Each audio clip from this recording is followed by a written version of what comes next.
we're not talking about a Black person who was killed. Okay, we're not talking about a Black victim or a perceived victim. We are talking about a Black person who murdered a white person, and still we have people showing up, raising their fist in Black power in defense of Karmelo Anthony. That is not only insane, it is so deeply demonic that you believe good is evil and evil is good.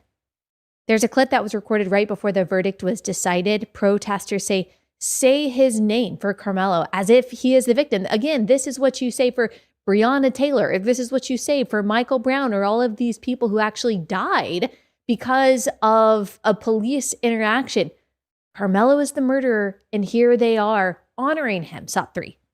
Say his name. Karmelo. What's his name? Karmelo. What do we want? Justice. What do we want? What do we want? Justice. What do we want? What do we want? Justice. What do we want? Okay, what do we want? Justice. When do we want it? Now. The people who yell loudest and most persistently about justice have zero clue what it is. Justice to social and racial justice activists means getting the outcome that they desire. Okay, justice actually isn't primarily about the outcome. Justice is primarily about the process, about the due process done in a way that is fair, objective, blind, legal. Justice is not just getting the outcome that you want because of the color of someone's skin. That's actually unjust. Partiality, showing preferential treatment towards someone because they're rich, because they're poor, because they're Black, because they're white, because they're an immigrant, because they're native born. That is unjust. Justice, by definition, has to be impartial and colorblind in order for it to be just. And so they're using these words and mean the exact opposite of what the words mean. But this word in these Black activist groups, justice, has been thrown around and distorted and manipulated so many times. And of course, justice is seen as universally positive. And so if you just attach a universally positive word to your movement, you are going to be manipulated and manipulate other people into thinking that your cause is good. Both families have received hundreds of thousands of dollars in donations. The Metcalfs have raised $586,714 through GoFundMe. That's of Tuesday, June 9th. And then the Anthonys raised $625,885 through Give, Send, Go. Almost $50K more than was raised for the murder. Okay, so Karmelo Anthony has garnered a lot of sympathy. The one who murdered someone else. There are more reactions to the guilty verdict. Dom Alexander, he says, this just shows that Black lives don't matter in Collin County. SOT 4. But what this process did is shown that Black lives do not matter in Collin County. It showed us that time and time in American history, it has shown us to remove emotions from yet the law. This trial showed that it put emotions over the law. After Trayvon Martin and so many countless names, it has shown us that Black life is not safe in Collin County. This is so maddeningly insane. Like, these people should not be within 50 miles from making any consequential decisions whatsoever, especially when it comes to the law and justice. The exact opposite of what he said is true.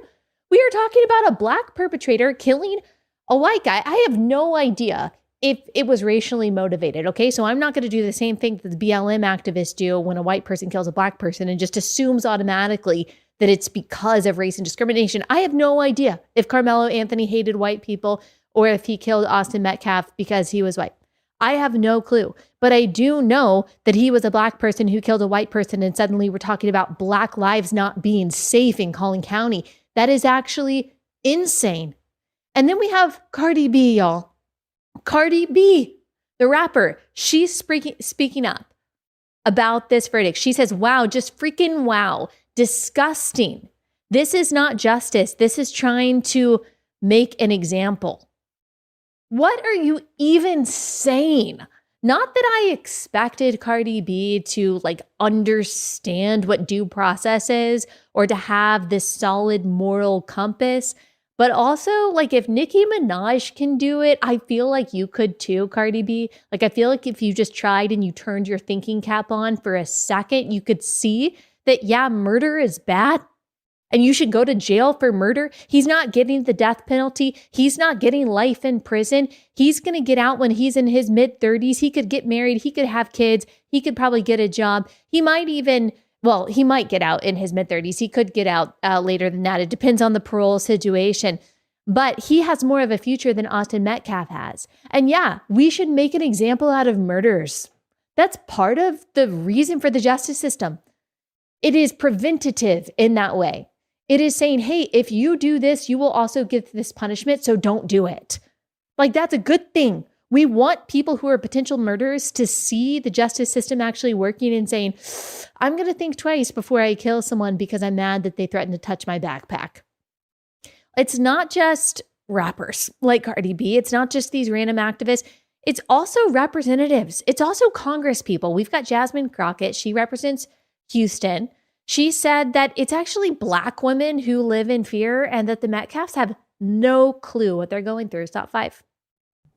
Black women, especially Black women who have Black male children, live in fear and agony every single day.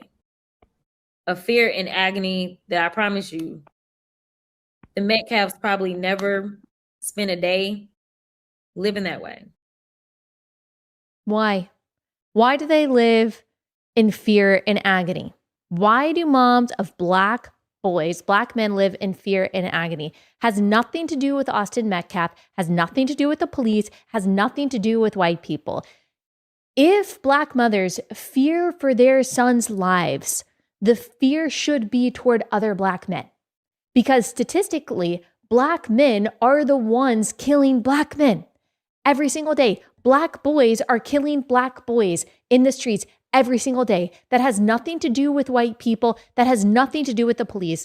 And how cruel and how calloused, how evil is this for a congresswoman to say this in reaction to a verdict of a trial that has to do with a boy being murdered?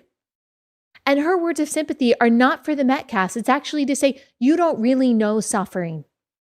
You've never been through anything as hard as Black moms. Look, Black people are not systemically discriminated against in America.